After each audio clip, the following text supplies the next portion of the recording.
So I'm at Willowbog, and during this interview with Simon Haddon, you'll probably hear the wind howling because we are in the middle of Kielder Forest. And as I say, I'm here with Simon. Hello, Simon. Hello, Tony. How are you? I'm good. I'm good.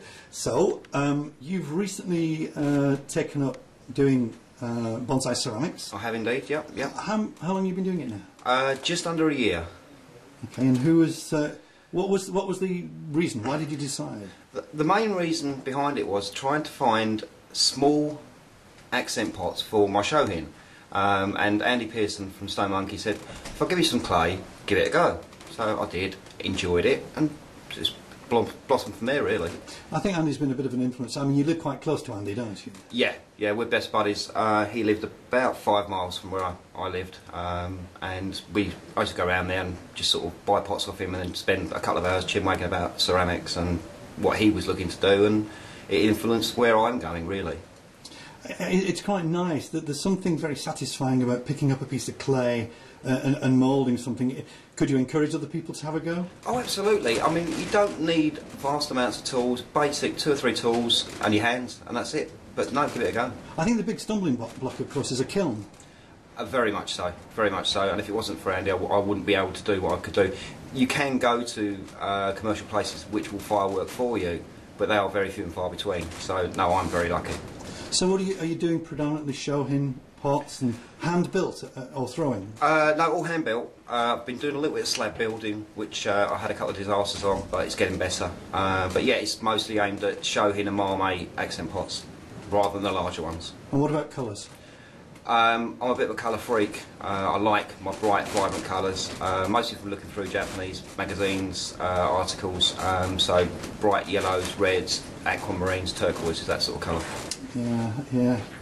So, I mean, we've seen some potters here at this event, and we were talking here about Ian Bailey.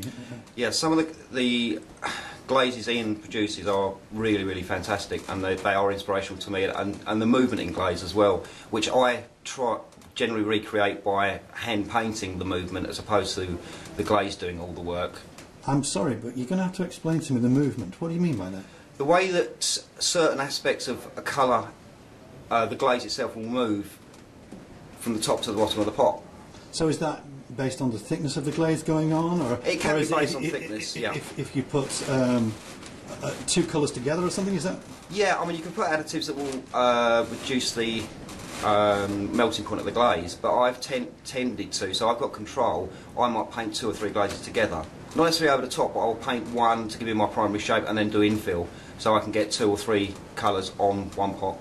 Okay, so have you seen anything out there in the last few shows that you've been to that's excited you? Or? What's excited me the most, actually, seeing my work in exhibition, which is the first time I was at Willowbog this weekend. Oh, well, congratulations. And it's been really good to see my pots being used, because that's what they're there for. They're not there, I mean, they can be there just for artistic, but it's nice to see them being used, so that's thoroughly excited me.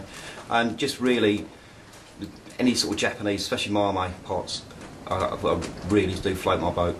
Well, it's great to talk to you. Thank you very much for your time. And let me just say, these are not Simon's pots. These are plastic pots from China. But it was just a nice place to do the filming, so thank you again. No, thank you, Tony.